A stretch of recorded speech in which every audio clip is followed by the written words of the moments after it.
Hello and welcome to I'm Not a Player, I'm a Gamer podcast. I'm Miles Tarry.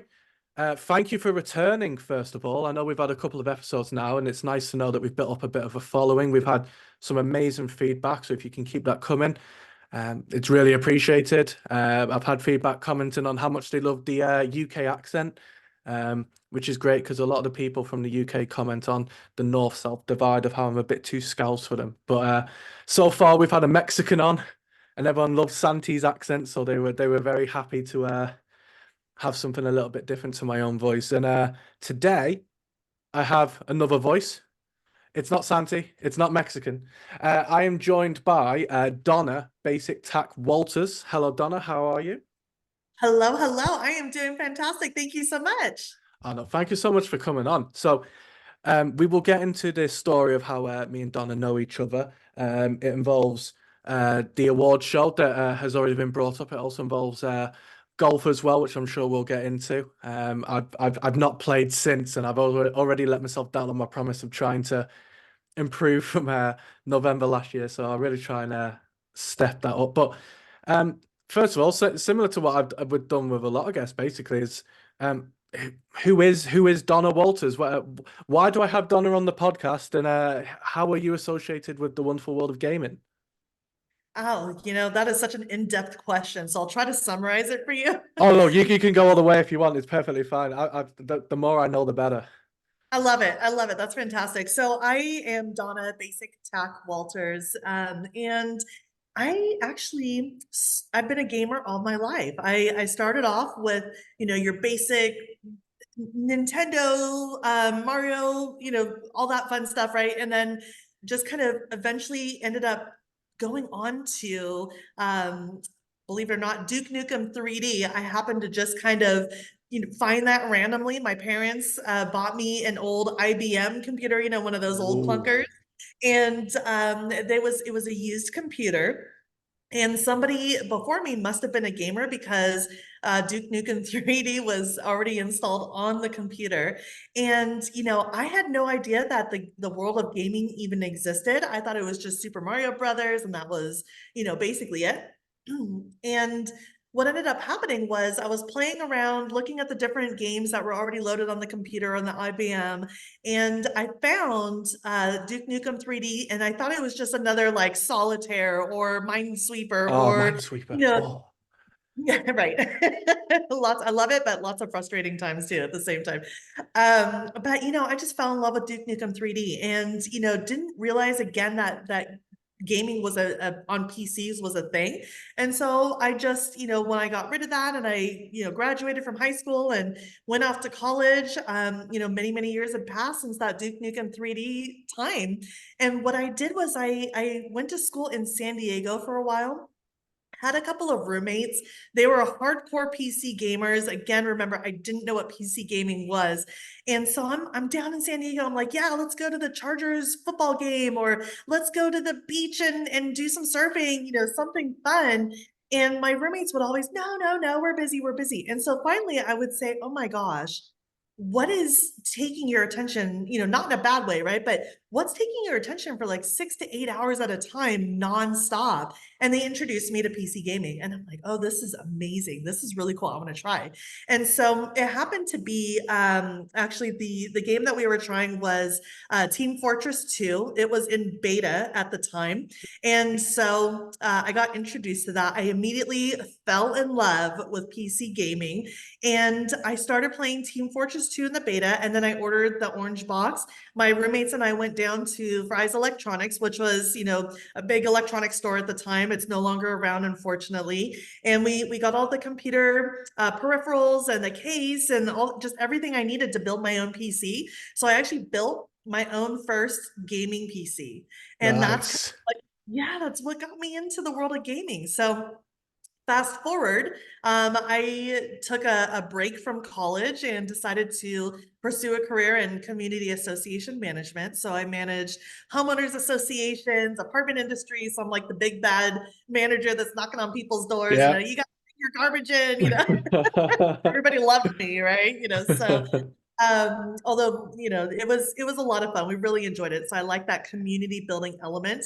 But I found along that way, it was about 10, 15 years that I did that. And along the way, I found my passion. And my passion is to support our future leaders for success and to create more positive, healthier workplace environments because we really spend so much time at work as Yeah. opposed to any other time. So why not have that be a positive experience and where we're lifting each other up as opposed to constantly tearing each other down, dealing with politics, all that stuff, right? So I went back to university, but I'm now considered a non-traditional student, which is a nice way of saying, I'm old.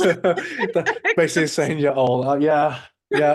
Right, exactly. And so I was playing Overwatch actually with one of my friends, and I was freaking out. I hadn't taken a math class in, like I said, 10 to 15 years. And I'm like, holy cow, am I going to survive? What am I going to do?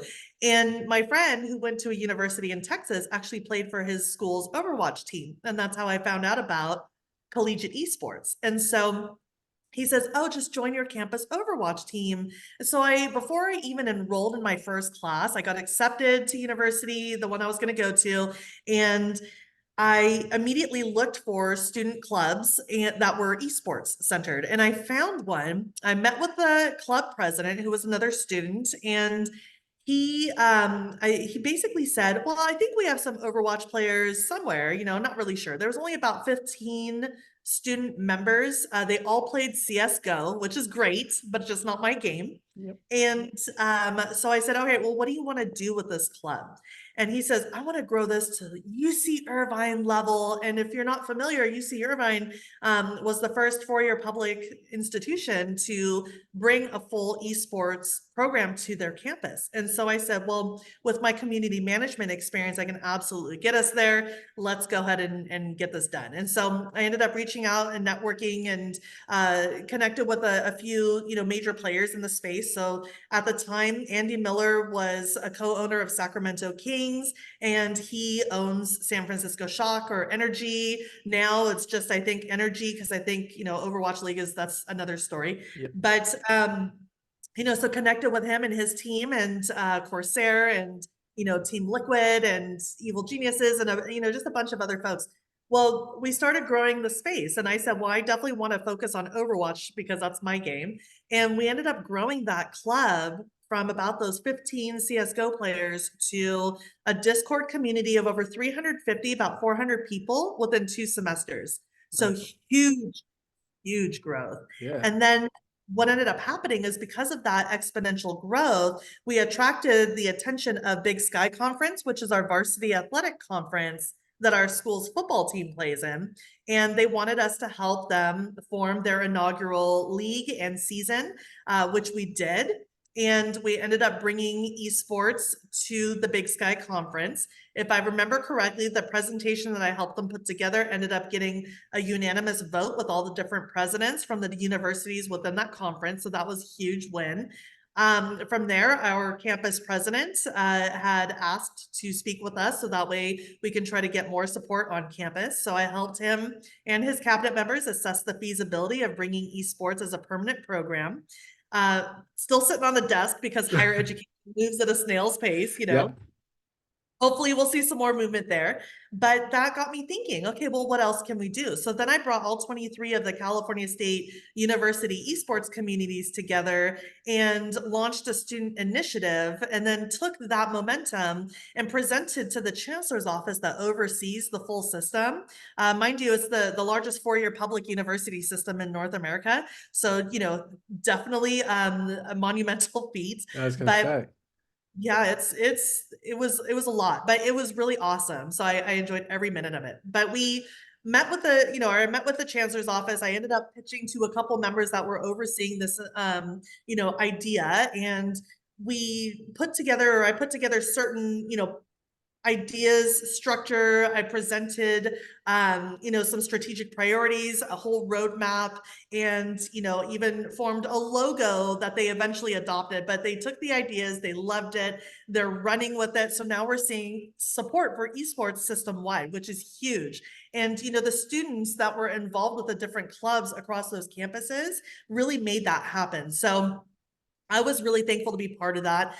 From there, I said, you know what, I'm going to launch a nonprofit organization to, help support other colleges, universities, and even the K through 12 space, and then build that K through 12 to college to career pipeline in order to really strengthen scholastic esports as a whole, but not necessarily focusing on the competitive side of things, but really more on, okay, the scholastic side, right? So we're not football, even though football is really prevalent in the university space and people get scholarships, all that. We could get scholarships for video games. Yeah, absolutely. Do we? Yeah, some universities do.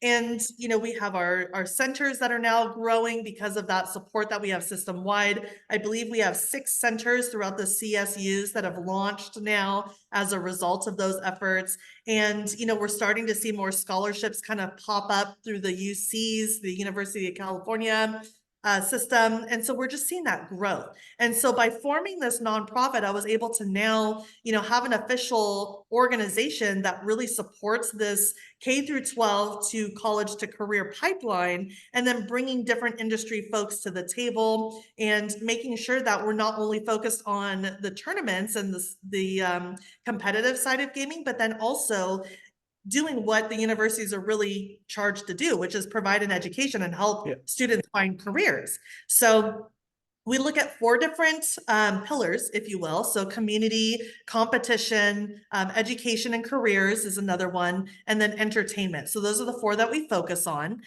From there, I started collaborating with Gen G and their K through 12 initiative and their push for after school programming, was able to help them form and deliver some of their after school programs for middle schoolers and high schoolers through the Elk Grove Unified School District, and then continued on and helped with the Summer High School Institute for the University of Pacific, and so on and so forth, right? So long story, even longer, I guess. I know, I told you, I gave you the heads up. I don't know how you have time to like do things like this and function, because it's crazy. Like, and I continue to say that the esports and gaming as a whole is something that I have a massive passion for and I absolutely love.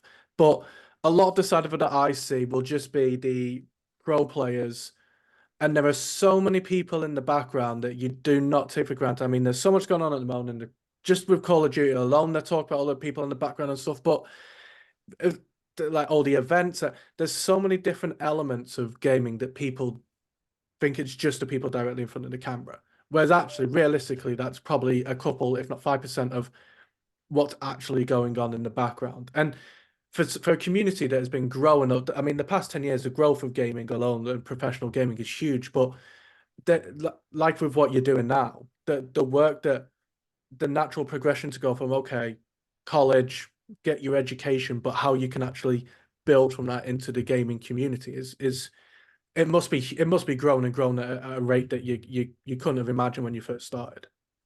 Absolutely, yeah, 100%. And there's so many other people that are in our scholastic space that, do amazing things, right? This is just really on the California side, but California is so far behind the rest of the country, where you have a lot of the East Coast and the Midwest and those schools and universities that are just absolutely thriving. They have these fully built esports programs. Some have degrees. That's another topic, but it's this great, I guess, ability or great opportunity to really see our space thrive, and not only thrive and like I said, that competitive aspect, but we are building our future workforce. And so by giving our students these hands-on learning opportunities to get involved with social media marketing, graphic design, making graphics, putting on tournaments, right? And I always like to talk to other people or administrators and compare esports to the Super Bowl. So we just had the Super Bowl,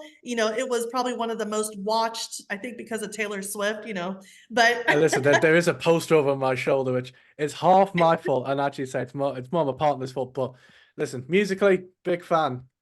NFL, yeah, but 200 million people, I reckon, watch the Super Bowl. Crazy it, numbers.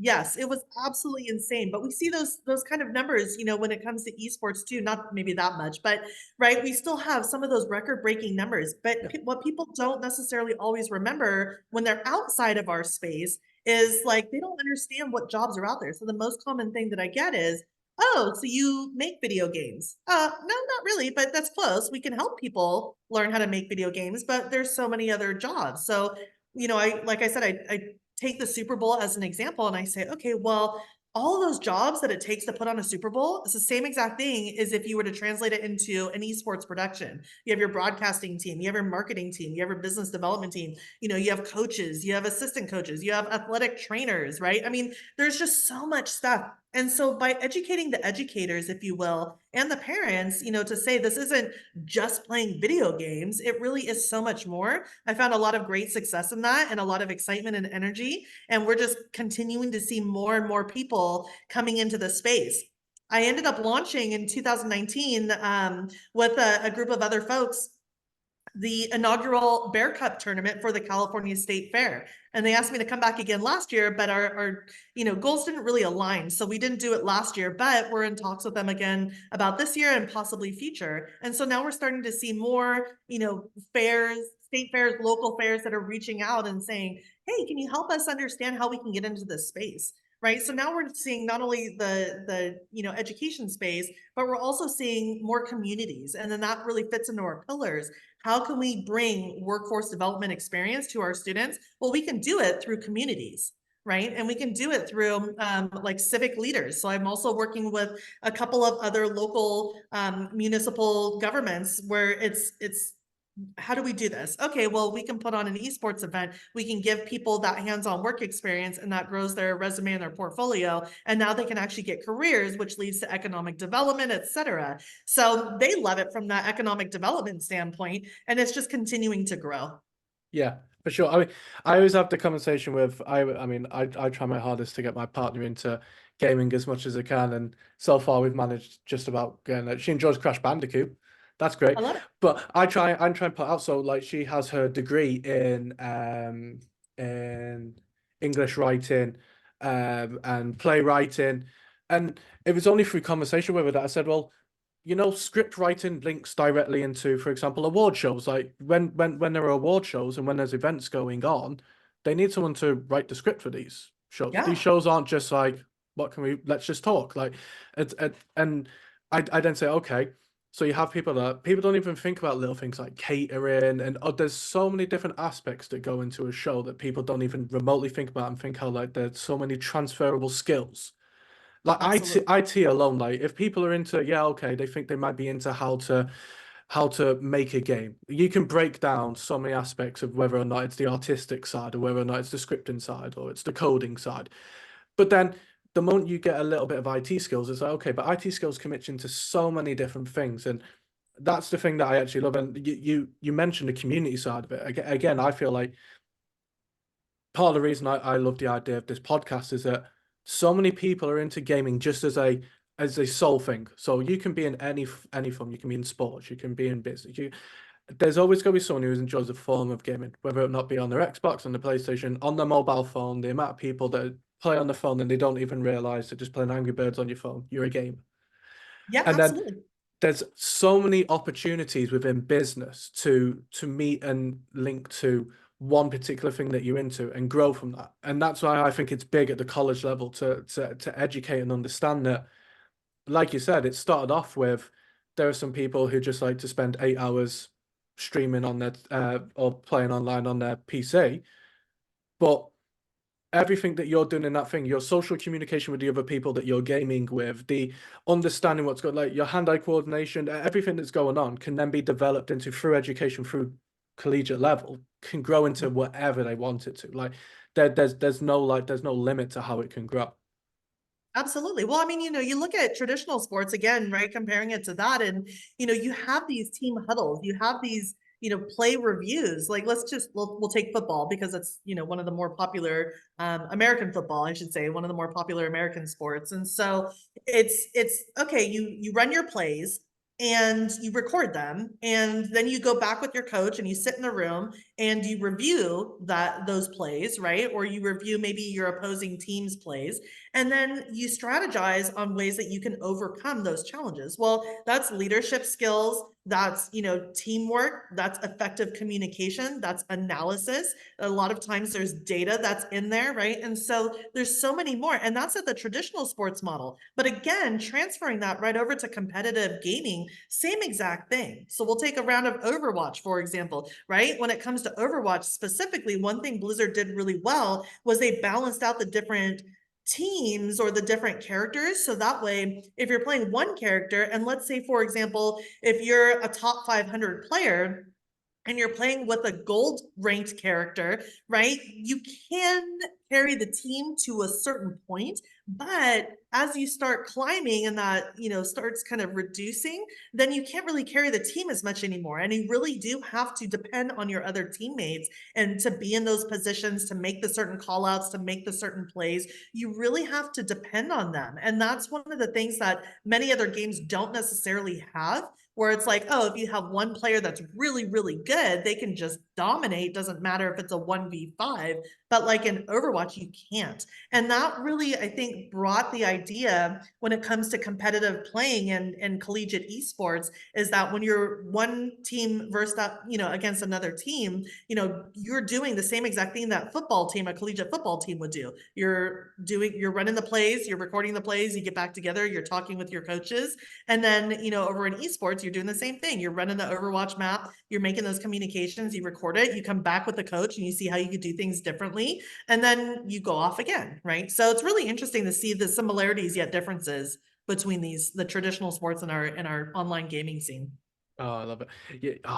You're making me want to go young and start again at the collegiate. You're making me want to go back and start all over again. All I need to do is get myself over to California. I can get started. Although, like you said, it's all across. It's all across America. Like, do you notice do you have much interaction with outside of stateside? Like, is there much of a collegiate level when it comes to outside of the states? Yeah, so the outside of the states, it's really forming and developing and growing. And one of the things that we did was as College Esports, the nonprofit organization that I founded, and I'm still, believe it or not, the executive director of it. I also have my regular full I know time you 9 find to time to 5, do and it. so Of course you are. Along with your other business that you must be doing, because you found time somehow. You're cheating time somehow. well, I have one of those little, what is it that Hermione had, a little time Oh yeah, turner. yeah, I see. Yeah, makes sense. Just I kidding. assumed as such. But no, really, what there is a saying that they say, if you want something to get done, give it to a busy person, Yeah. right? Because for whatever reason, I don't know how we do this. Maybe we're insane, or we're like, we're glutton for punishment. I don't know, right? But it's like this, okay, yeah, I can squeeze it in. Okay, yeah, I can kind of squeeze that in. And right, and we find the time. I don't know how we do it either. So your guess is good as mine. But yeah, going back to the question. So one of the things that my co-founders and I did was we really looked at the collegiate global landscape and scene, and we said, okay, yeah, there's more support that's needed. Let's say, for example, the UK, the UK scene is really starting to grow and develop. My co-founders specifically, one of them is in the UK, the other one is in the Nordic region, and so he really taps into a lot of the scene that's over there in the Nordic region, and started forming a list of the different universities and even some of the high schools, and saying, okay, what schools are already participating in esports, which ones are trying to get ahead, and how can we potentially bring them together to really support their efforts. And so you're starting to see a lot of these other countries that are forming and developing their esports initiatives. A lot of folks in Europe and Asia are actually looking to the US as far as influence on how to structure and form and execute their collegiate initiatives or their collegiate projects, right? And so that's one of the reasons why it's so important for the US to set a good example. There are some challenges, even here in the US, though, and one of the things that I oftentimes will like to point out to administrators, because they will sometimes, and I don't blame them, right? But they sometimes think it's a plug and play, because how hard can video games be, right? And it's, once they start getting into it, they're like, oh yeah, this is actually a lot harder than I was thinking it was going to be. Hmm. And so we have a conversation of, okay, well, what kind of university are you? Are you a 2-year college, community college, right? Where you're going to go there and get like an associate's degree and then transfer over to a 4-year university. If that's the case, and you're a public school, then you're going to have, maybe a couple thousand students there, but the student engagement piece is so small because they're only there for 2 years, Yeah. right? So then where does that lead them? And then if you have universities that are public universities, then you're looking at, sometimes 20, 30,000 plus students on one campus. You're going to have a lot more of that student engagement piece. Whereas a private university that's also a 4-year university, they're going to have maybe 2,000 to 5,000 students, right? And so that's a whole different type of environment and a whole different approach on those different schools. And so what a lot of the European, Asian, and Nordic regions need to first understand before they really fully launch is, one, and this goes for even the US, right? So one, what are your main objectives? What are your goals? And if you don't know what those are, then reach out to somebody like College Esports like us so we can help you find out what those goals should be based on what your current university structure looks like, where your focus just generally is as a university, and then we can kind of go from there. Yeah, perfect. Well, before I start delving into your gaming history, of which we've already started with, we've heard some of the games mentioned. What do you foresee for like the next? I don't want to say next couple of years because, like you said, it's actually identifying what is the time scale of like your thoughts and plans. But like, I don't know. Let's say over the next like sort of 5 years, like where do you see and what do you foresee with the collegiate level? I mean, obviously, I've just started getting more educated with it alongside with the award show. Obviously, now they have the scholars and there's more representation of the collegiate level. Like, what do you see like up and coming? How do you foresee it like growing? I mean, which it clearly is a great rate. Yes. So there's there's a lot there's a lot there. Yeah. Sorry, my brain just got like locked up. I'm like, does not compute. So so yeah, there's a lot. So there's different avenues. Let's say, for example, participation and involvement. I only see more colleges and universities bringing esports centers and forming university-backed programs to their campuses. Absolutely. How they do it, that's going to be a challenge because there's a lot of in higher education in general, just in the industry, there's a lot of ego that's there, right? And there's nothing wrong with that, right? But at the same time, it's something that esports enthusiasts really need to understand as they're starting to build these programs and move in. If you're looking at public universities, this again is where kind of some of that split goes. There's limited resources. So it's going to take a lot longer. There's going to be more bureaucracy because all these different departments are vying for, a bit of the money that's limited and that's there. Whereas like the private universities, they can oftentimes reach out to alum and just, with a specific ask, hey, would you like to donate $100,000 so we can create, and launch our inaugural center and get stuff going. And then, we can do more sponsorships a little bit easier just because there isn't as much bureaucracy and red tape to go through. Whereas with the state side, there's oftentimes a lot of checks and balances that need to go through multiple channels. And then that's kind of where some of that ego comes into play, where it's like, well, I want this program to be so-and-so, and I have been in my position for this long, and therefore I know everything there is to know about higher education. So I want to take a top-down approach. But what happens is that esports, even though it may seem right now like and I don't know how many people are going to get this reference, but we'll just say it, the field of dreams, with Kevin Costner way back when. It's like, if you build it, they will come. And that's kind of the mentality that I'm starting to see. The problem is it doesn't work like that. If you build it, it's great, but that doesn't mean that the students are going to come, right? So you really do have to, instead of taking a top-down approach when it comes to leadership, take either a bottom-up or some kind of a combination, because you're going to need to have somebody at the top that's pushing the initiative, like a university president or provost or vice provost, something along those lines, somebody at the top, or even a director, right? Director level. And that's going to be critical because oftentimes administrators really listen to either other administrators or faculty members, but don't necessarily think long term when students give their input of, hey, this is something we have to do. Once in a while, you'll absolutely find somebody that's like, yeah, I believe in the student voice and I want to take that and I want to run with it.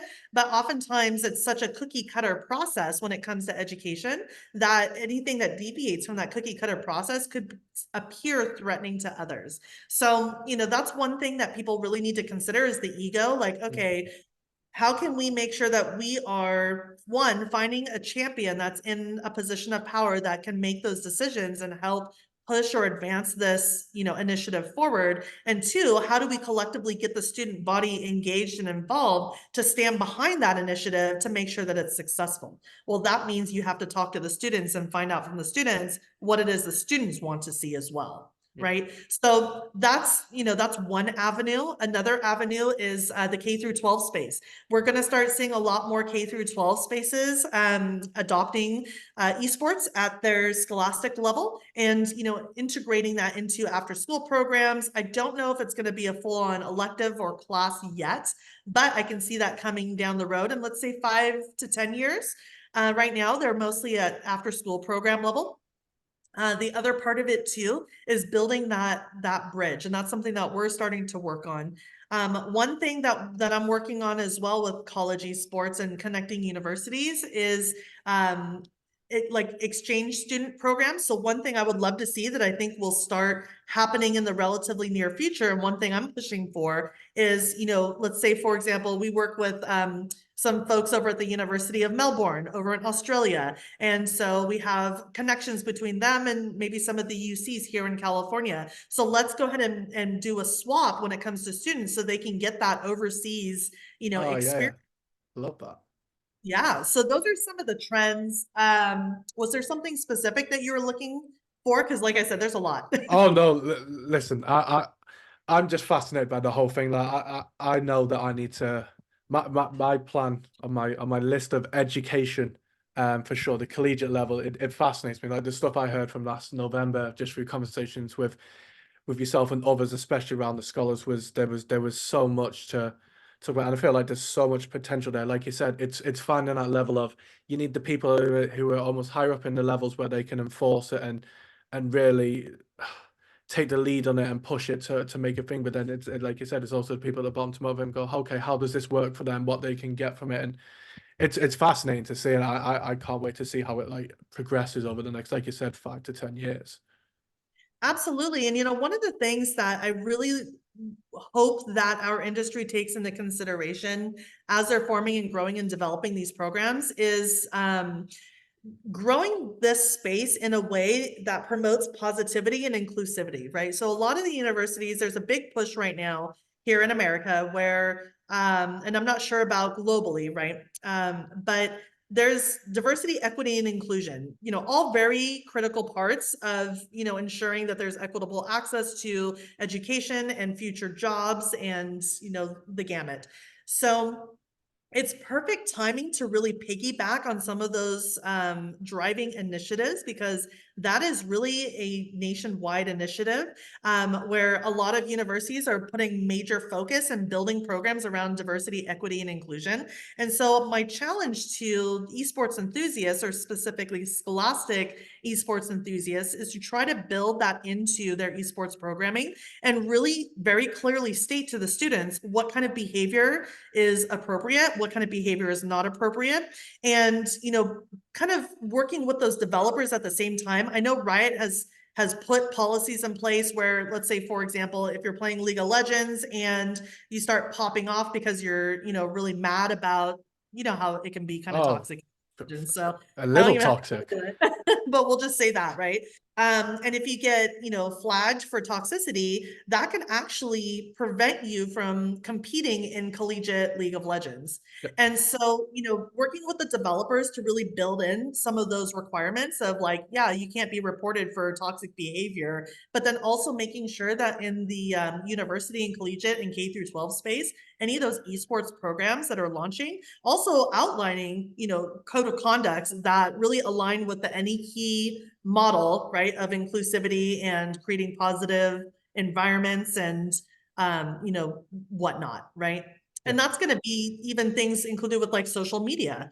A lot of people think that video games are, you know, a toxic online forum.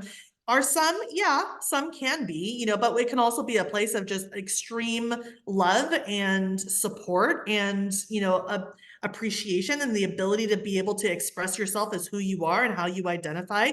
Those are all amazing things. And so why not let's take that and use video games as a medium to teach people how to conduct themselves online or in these online spaces. And Yeah, that's just going to help make our world better. yeah, I love that. Like I often say that I think that gaming is incredible. Gaming first and foremost is a social thing that a lot of time people use to just get them through the day. Whether or not they've had a good day or bad day, it's their way of. And I've had it where a few of my good friends who are streamers, I watch their streams and I see their content, and some of the comments on there are unbelievable. I'm in a few Discord servers, like the community there. Well, no matter what's happening with my day, I can post a message in there, and the guys are gonna huddle around you. They're gonna just chat about whatever it is, and the communities are incredible that come from it. And I think the education from a young age of how to conduct yourself online is huge, because as a community we have grown into levels where they almost find it's almost acceptable that they think people can just come on and say exactly what they want to say, however negative, toxic it is, and just get away with it. Yeah. And I feel like the education from a young age of, okay, well, actually you need to conduct yourself in an appropriate manner, because fundamentally when it comes to getting a job and interacting with humans, when you grow up, as it were, you need to conduct yourself in the right way. And I feel education early on in how you actually conduct yourself and speak to others and interact with others is huge. Like, I think it's fallen off actually quite a lot with the way that we've moved with technology, and how, yes, it's incredible all these events we have, but they have to hire people whose job is to literally delete comments from people being negative. And it's one thing to have like your own right to speak about how you feel about the way someone's performing or playing. That's fine. And like you said, if you're watching a sport event, if someone's not performing too well, someone might come and say so and so's not playing very well. That's one thing.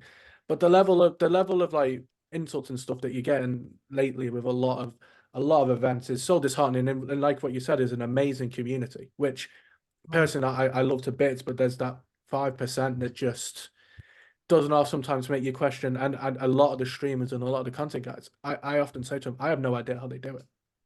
I Right. couldn't sit there and be like, you'd have all these comments with amazing. I'm sure you have to balance the positives and know the impact that you're having that's making everyone's lives better. But that 5%, and I think education, especially at university, collegiate level, is huge for that, because we need to really like drum it out of society, let alone not just gaming, but just in general. Absolutely. And I understand that, you know, different people have different wants, desires, interests, and you know, and that's fine. If you want to create a community where you can be toxic with each other Yeah. and you want to contain it in that community, by all means go for it. You know, I'm okay with that, you know, because I understand that there's sometimes some steam that needs to get blown off, but then people at the same time understand when they go into a community like that, that that's what the behavior is and what's tolerated and what's acceptable, and they go in expecting that. And so when that thing happens, they're not taken aback. But if you're, you know, just, let's say, a streamer that's just trying to do a job, you know, I don't care who comes in your channel, you're not expecting them, or you're not thinking or anticipating that you're going to be abused that day, right? Because that's what it is, it's verbal abuse. Yep. And so, you know, nobody should be verbally abused or physically abused or harassed, and they're just doing their job. Job should be a safe place for you to be able to earn an income and, you know, be able to excel and do everything that you need to do in your life. So there definitely is. But again, it's not just the gaming space. I mean, we're looking at social media, Yeah. you know, Facebook, Instagram. Well, not as much Instagram, but Facebook, Twitter. Twitter was a really big one, right? It's known for being, you know, kind of toxic as well. And so not only teaching our youth, our gamers, like, hey, this is not appropriate to say this kind of stuff to purposely try to hurt or get a reaction out of somebody else, but it's important for society, like we were talking about as a whole, Yeah. to, you know, really educate our youth on what behavior is acceptable and is not. And we didn't get that training because the internet was born before the internet, which makes me, you know, even that much older. Oh, I remember dial-up. We have these conversations. We're going to have people on here where I mentioned dial-up and other things, and they're not going to have a clue what I'm on about. It's going to fly over their heads, and I'm then going to have to sit in an old rocking chair going, let me tell you a story about a noise that you would hear when you had to dial up to the internet, and we didn't have mobile phones. You couldn't just take a Right, picture of your friend on your phone. You'd have to go and right. knock on at their house because you didn't have another way of contacting them. Absolutely. And you know, you had phone books, right? And so Yeah. you had to look up the phone numbers for people. Yeah, that's a whole nother conversation, Oh, but yes, it was glorious. Those were glorious days. One thing I am looking forward to are retirement centers with PC games oh, that you can like that I'm looking forward to that. oh, So my friend there's a all the time. community, surely. We Yeah, can introduce absolutely. our community. We'll be getting to that. We'll be getting to that age before we know it. Where it is, it's the retired community of. Oh, I didn't even think Yeah, about that.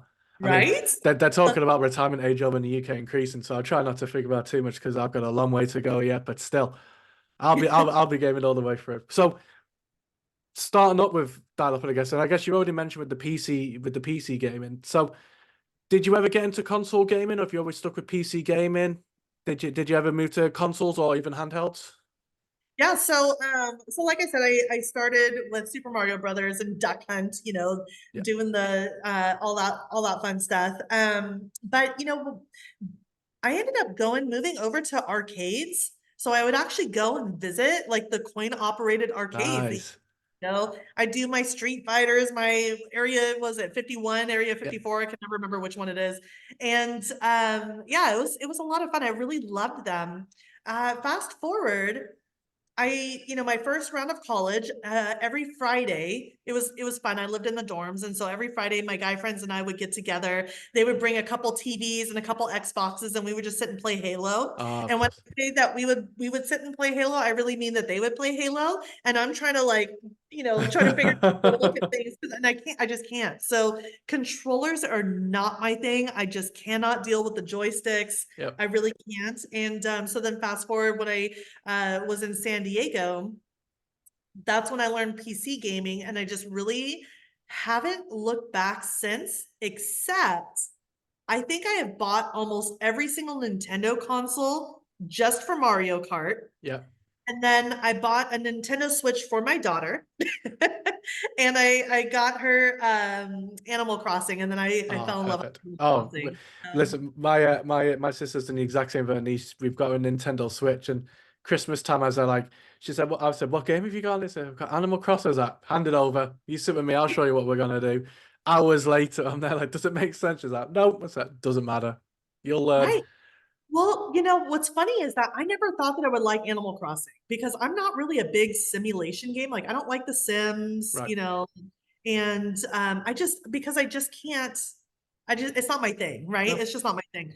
Um, However, I did get that one for my daughter. I really did. And because she likes designing and she likes, you know, decorating and sorting things and whatnot, you know, so I figured it'd be perfect for her. Well, I was passing by, I think on my way to make dinner or something, and she was fishing.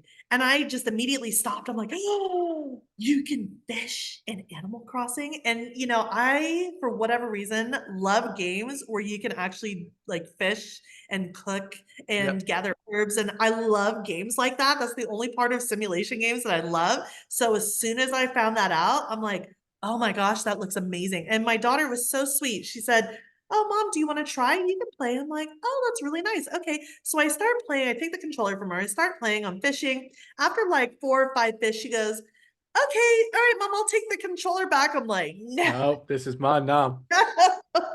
And she says, well, you need to create your own character then. I'm like, all right, bet. Like, Yeah. I'll create my You can character. play, just don't ruin my content. Yeah. You Exactly, leave my exactly. save, you make your own. Right. So yeah, so then and that's how I got into Animal Crossing. But these days, I unfortunately I don't have as much time to play as I used to. I do try to whenever I can hop on and play like an hour and a half. I know it's not much, but try to do some Overwatch 2 with my BFF. Um, he and I actually met playing Team Fortress 2, and we've Oh, been sweet.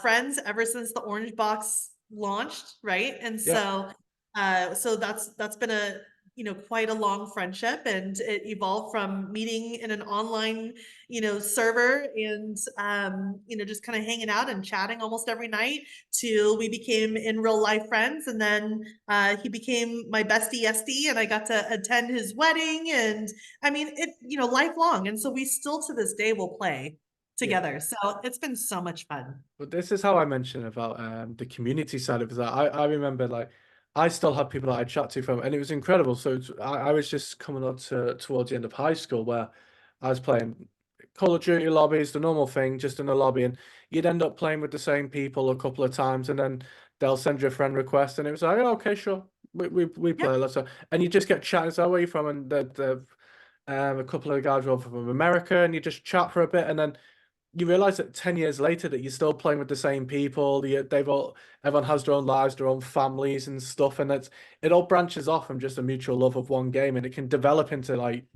hopefully lifetime friendships. And I find that so incredible, like the way that gaming changed from like the arcade days, like you mentioned. I still love. We have a local one not too far from me where you pay a set amount, and it's an arcade, but older machines are basically unlocked. So rather than you having to put the coin in and go, so I remember like oh, what game is it?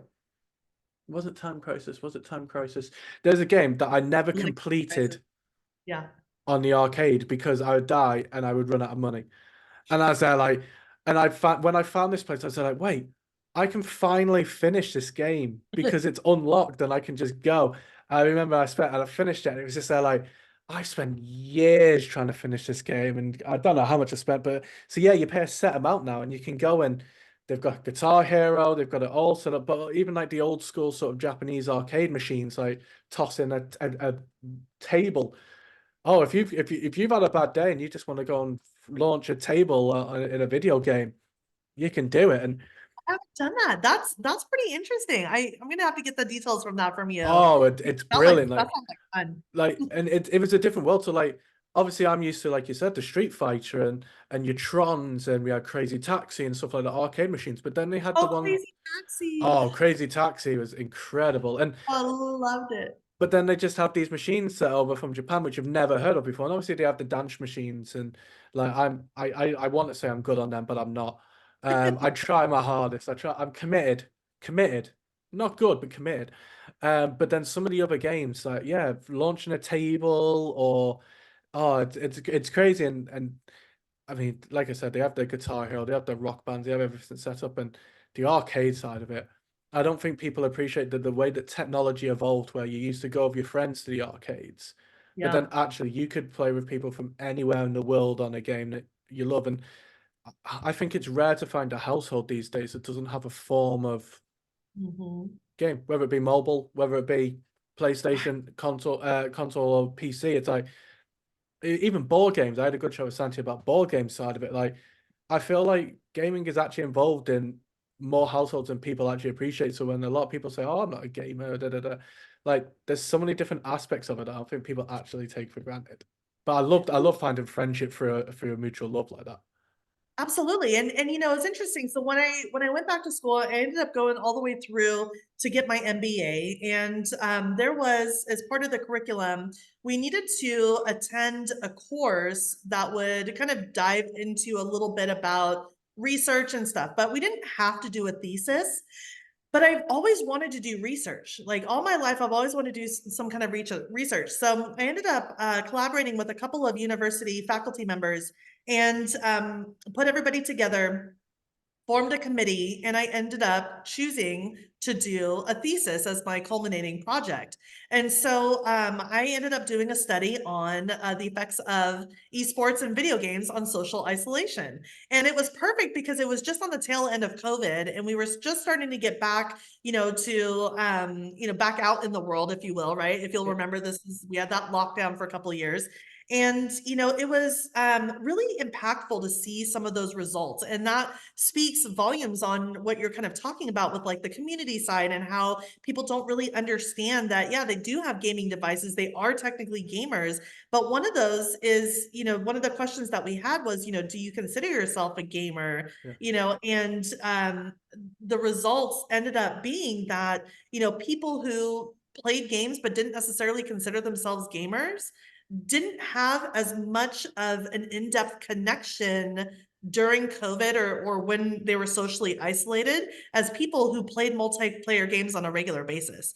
And so it really just goes to show that, you know, through that study and that was conducted and through the outcomes, you could see that there was actually more resilience, if you will, you know, because people were more connected through online video games during a time where everybody had to socially isolate, right? So it was really interesting research, and really there is a connection between the mentality of, oh, I play mobile games, you know, by myself. I'm not really a gamer, and people that are like, yeah, I'm playing Overwatch with my friends, and Yeah. life is normal. Nothing's really changed because I don't leave the house because I'm playing Overwatch with my friends. I get to hang out with my friends online, right? So it was just really cool to see that research come to fruition and see the results.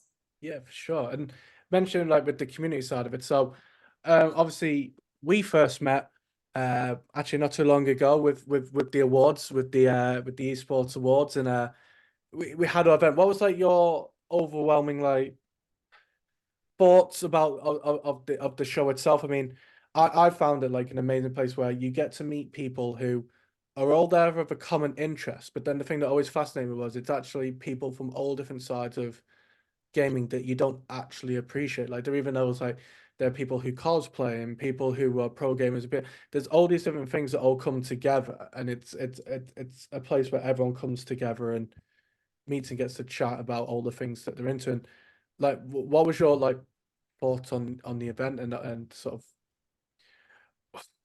I was gonna say all the other events, but we'll get into the other things that sort of happen with it. But what was like your overwhelming thoughts on it?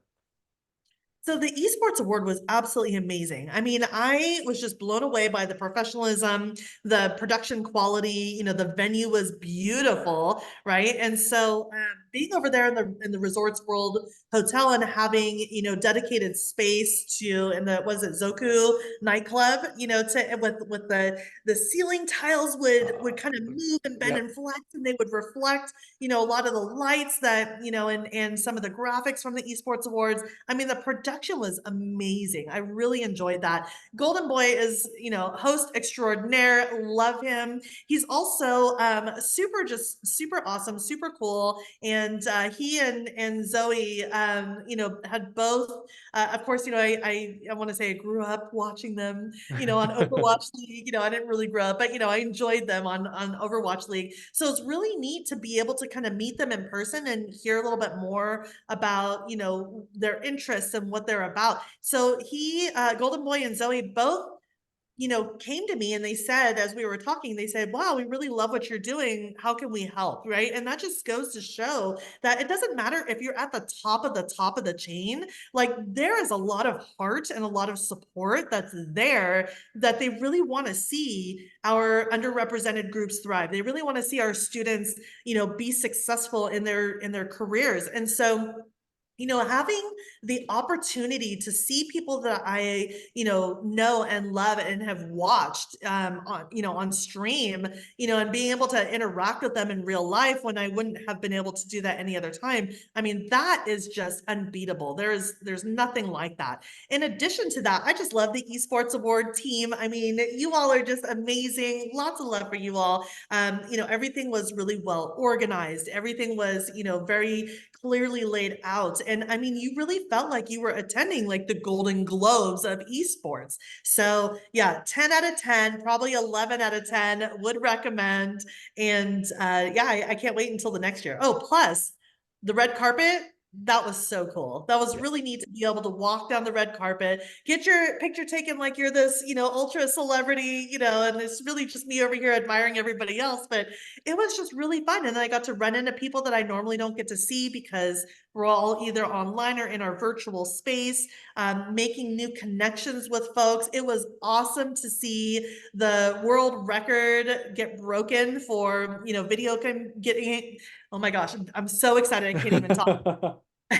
Video game being played on the world's largest screen. I mean, to see Pac-Man on the side of the hotel building, Yeah. like that is something you just do not get to see or experience any other place. So I just love the esports awards. I cannot wait until next year. And I just know it's going to keep getting bigger and better. And then, yeah, I mean, I can't say enough good things. I can go on for this whole podcast about it. Yeah, like Ali, who is a large part of the production, especially that red carpet side. I remember the day of the event, like he was up at God knows what time in the morning setting that thing up. And I've got Lily's actually coming as well. Lily was a big part of that. And like, I mean, I do a lot of work with them, but only at the event himself. I'm not there for the full year round, and I know how much work the guys put in. And it's like you said, it's an incredible show, but it generally feels like you said, like a Golden Globe, like the amount of hard work that goes into it. I remember in the nightclub when we were doing like pre-production, getting ready for everything. I remember the first time that the ceiling dropped down with the lights. I thought the ceiling was coming in. I didn't realize that was something that I forget it's a nightclub and these sort of things. I was panicking. I was thinking, oh, the ceiling's coming down. The whole place is gonna be not to be. But what you mentioned about how everyone comes together, like, so it's the same for me. Like every time I go, I am starstruck. Like I'm surrounded by people that I watch daily basis. I have my Twitch loaded up, I have my YouTube loaded up, I have the events loaded up, and these are people that cast and take part. And then you go up to them, and you'll just have an interaction, and just go, oh, "Hi, Miles, and I'm a big fan of your work," sort of thing. And all the time, they always say, "Oh, don't meet your heroes" and stuff, and you always expect them to be, "Oh, they have millions of followers. They must just get this all the time, and it must just be feel like a chore to us." But like hand on heart, everyone is lovely at the event. Like you said, like everyone wants to everyone wants to have a conversation. They're all there to enjoy themselves, to enjoy the celebrations and the event itself. It it's what makes me realize that it is such a incredible community. That yes, the community is nothing without the fans, but the people who are actually like the ones that brings the fans together are just as lovely. And that's the thing that I always take away from it every year is that I come back going like my friendship group. I have a tight knit friendship group, but then I feel like my networking community grows every year. And I know a lot of the people that I speak to. I've had it where I've had situations or when I'm feeling up or down, and I'll be in a Twitch stream, or I'll just drop a message or drop them a DM and just sort of catch up with them, and they will give you all the time that you need. Like they will have conversations with you. They'll talk things through. Like when I mentioned I was doing this podcast, and I mean, a prime example yourself, just saying, "Yeah, I'm on, let's do it," sort of thing. Like it's incredible to just have people who can see that someone is like passionate about something that they're also into, and just be like, "Cool, how can I make it work? What can we do? How can I help?" It's incredible. 100% agree with that. I'm going to take it actually one step further too. One of the things that really drew me to the collegiate space specifically is that there is our esports and video game community is a place where people can belong, right? And I say that, really openly, but it's it's interesting because we're going to go back to university for a second. Traditionally speaking, there have been two major communities on university campuses where people can kind of belong. And you usually have to try to get into one or the other, or you just don't have a community. That's Greek life, right? So you're looking at your fraternities and sororities, and those are great. There's athletics. So you're looking at your, football, soccer, baseball, basketball, all that stuff, right? That's also fantastic. But what about the people who are a little bit more quiet? What about the introverts that, don't necessarily like going into these large public spaces because it really just drains on their energy? Where can they fit in, right? Or, when I grew up in high school, I was a pretty big nerd, right? And I didn't feel like I can fit into Greek culture or Greek life or the athletic, field. So where would I belong? I didn't have a place. Well, now that, video games and esports are coming to campuses, it's giving folks a third option. Yep. One of the things that, I definitely also recognize as I'm, working through this environment and getting to know the students that are here is that this also provides a space for, it's again, a safe, it can be, depending on the program, can be a safe space for students of all different, identities and genders and cognitive and physical abilities to be able to belong. So you don't have to be a physical rock star to be a gamer, right? Like you would in athletics, right? Or, let's say, for example, if you have a cognitive disability, or maybe if you are suffering from like anxiety or depression, it's really hard to get out there and try to make those connections because you're already having to face and work through some of those barriers. But when it comes to, online spaces, there seems to be this level of comfort where people can feel like they can be more vulnerable in video games, or more vulnerable in these online spaces, because there's a level of judgment that oftentimes is taken out. So when you're a gamer, and I think you can understand this, but when you're a gamer, it's like, okay, I'm going into a game, nobody knows anything about me other than what my handle is, and everybody is judging you based off of a clean slate. They don't know your history. They don't know your background. They don't know any gossip about you unless you're like XQC, but that's different, right? So it's, but it's different. You have the ability to go into these spaces with a clean, fresh start, and you can essentially be whoever you need to be or want to be. And that becomes who you are. Then people will start judging based on your actions then, but you have that opportunity. And you don't really get to see that in so many other spaces. So when I see people that maybe have some type of a cognitive disability that feel like they can't go out there, for example, Sweet Anita, she's a perfect example. She has major Tourette's, where she actually, will go on, if you're not familiar, and she'll do her stream. She's super successful streamer, but she tells a story about how she used to go out and try to go the traditional route of finding a career and jobs, and she would get fired because she literally could not control what comes out of her mouth, and that oftentimes would be expletives.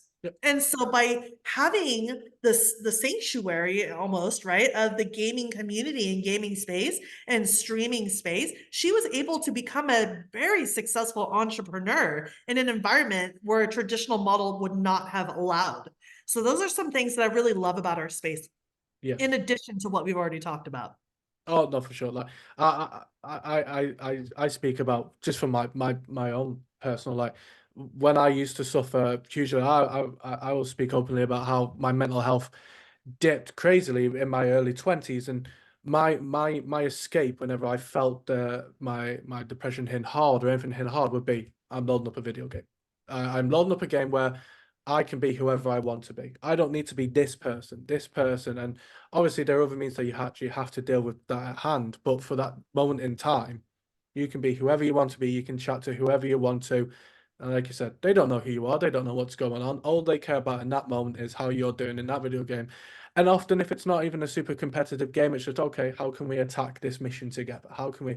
And that's what I absolutely love. And that's how, again, you see how it grows from the community, but then the people involved. They're all at the same level. And the amount of times that I've checked in with people and just I've had people check in asking how I'm doing, but then also like I said, I've spoke to people, and when they've asked how I am, it's everyone's not just asking for the sake of asking. Like, they're asking because they generally care. And Yeah. I think in a lot of sports or a lot of other things, there is ego attached to the sports where they're asking probably for their own sake, not for your sake. Like, they're asking just because they feel like they have to because they're in that situation. Whereas I Mhm. generally feel like the people actually like have care. That's what I picked up on. Well, mhm. No, go ahead, Oh, go ahead. I was gonna say, first, thank you for sharing a little bit about, the challenges that you faced personally, in your 20s, for with mental health. I think a lot of people do. I'm so sorry that you had those struggles, but I'm so glad that you are in this space where you can feel comfortable enough to share that and be vulnerable. It's hard. That is hard to do, right? And so Yeah. one of the things that I just love about, esports and gaming in these, communities, just like you were talking about, is people do care. There is a lot of people that I've noticed in the space that are very open about their, struggles with mental health. And that has, I believe, really triggered and helped us as a society, right, going outside of the gaming space, but as a society, really understand, okay, yes, we need more focus on mental health awareness. We need to remove the stigma. Everybody is going through something at some point in time, especially coming off of COVID, right? And so let's go ahead and take that stigma out. and sign up, more resources for things like mental health awareness and therapy and, all these different things. And to me, I always like to liken it of, physical wellness. Okay, you go to the doctor, 6 months to a year for checkups, just in case, you might not be sick, you might nothing, right? You just want to go and make sure everything's good. The same thing needs to happen, I fully believe, with mental health. We need to have those resources. And the gaming community is like a band-aid or a temporary solution, but it starts that conversation. So I'm Yeah. hoping that it keeps moving in a positive direction. For sure. And that's why I've opened up with, especially with this podcast, that further down the line, I want people on to talk about whatever they feel comfortable talk about. Like, I'm more than happy for people to come on, and we'll have an hour-long episode about how they used to play Mario Kart with their brothers, and now their brothers still continue to fight to this day over Mario Kart. But I'm more than happy for people to come on and talk about how gaming have changed their way when it comes to mental health, or even just for that conversation. Like, it is a community that doesn't just stop with playing a video game. Like, there's so many different aspects, and I want it to be this sort of community where, like you said, people are so happy and welcoming to talk about it. And it's one thing to talk about it, and I think more people are coming out and how they actually deal with it, not just talking about it, which I feel is huge. Like, a lot of people will come out and say, "Oh, I'm having a bad day, I'm struggling," or and that's one aspect. But then there's more people coming out about like different things they do to actually help, and how they can. Because some people generally don't know. They'll get themselves in a rut where they're in that rut and they don't know what to do, and they'll Right. come on and they'll talk to people, and that's fine. But it's what they can actually do with that, and that continues to grow. I mean, you were mentioning with like the different levels of disabilities and stuff that people have been gaming. Like, I've been doing a lot of work and trying to around like autism and ADHD in gaming, which I feel, especially now, I've had a brief spell of working in special needs with special needs schools and teenagers dealing with special needs, which when I was younger, people weren't getting diagnosed. People would just say, "Oh, they're just a bit crazy." That was the quotation, rather than, "Oh no, they've actually been diagnosed with maybe ADHD or autism." And I feel gaming now, especially, there's so many huge, massive streamers who are openly coming out and saying, "Oh, I've been diagnosed with autism, I've been diagnosed with ADHD." And people automatically think, if you get a diagnosis like that, that, oh well, that's it now. You're not going to be able to achieve things that you want to achieve. And actually, it's the complete opposite, where you can use the way that your brain works through the different forms of diagnosis to actually make yourself more desirable, more better, more achievable in the way that your brains work. Because when it comes to mental health, the way I've always managed to deal with it is I'm a very sort of, I need to understand what's happening and why. So I see it as a chemical imbalance, and that when I put it down to the science side of it, that's my way of coping with it. And some people that'll work, and some people it won't. But it's through this conversations and talking to people about how you can actually um further that knowledge, so that when someone is on a stream or someone's just there thinking, "Oh, actually, that sounds a lot like me. Like, that's how I feel," and they don't understand that you like it's really easy to say, but no one is ever alone in any situation. Like, there will be thousands, if not hundreds of thousands of people who either feel or have a lot of similarities to yourself that you just don't realize, but you automatically assume because you're not talking about it that it's just you. Yeah, absolutely. Yeah, it's a way to normalize, Yeah. some of the things that we just don't really know about. And normalizing things really does take the stigma out. And when I was working with Gen G on forming their after school curriculum, one of the things that we did with our high school class is that we asked them to put on a friendly on-campus school Smash Brothers tournament as part of their culminating project. So they had to draft out the plans, organize, market, spread awareness, all that fun stuff about the Smash Brothers tournament. And they ended up recruiting a class that had slight to moderate cognitive disabilities. And the students all came. It was about 15 of them. They all came. They had a specific teacher that was designated to help and stay with them and make sure that that they had the support and the resources that they need in this new environment, this new class. But what was really cool is that they were coming in to compete in this tournament. They were just doing so incredibly well when it came to communicating with each other and participating. And not only that, but then having the ability to kind of maintain their emotional do some emotional regulation. That's the word I'm looking for, right? Where the teacher was so just blown away because he says, I have been teaching this class for, this whole school year and for many years. And, this entire time, this whole year that I've had the class, I've never seen my students interacting with each other. But this is amazing because now we're in this Smash Brothers tournament and they're literally talking with each other and interacting with each other. And, some of the students would, obviously they got eliminated. They weren't able to go to the next round. And so when they were eliminated, the emotions of course kind of came up and they started swelling, but that student did an extremely good job, with emotional regulation. And it was because he wanted to continue playing in this tournament and he wanted to continue being in that environment. And so you just really can't underestimate the power of success that video game really brings to the table. It's a real motivator. One of my other favorite stories that I just really love, and I don't think I'll ever forget this. When I was back on university with the esports club that we were forming, there was a student that was there that would never talk to, he was part of the club, never talk to anybody in person, right? He just would not. He was so inward that he was good with just kind of sitting in on the meetings, but he never talked.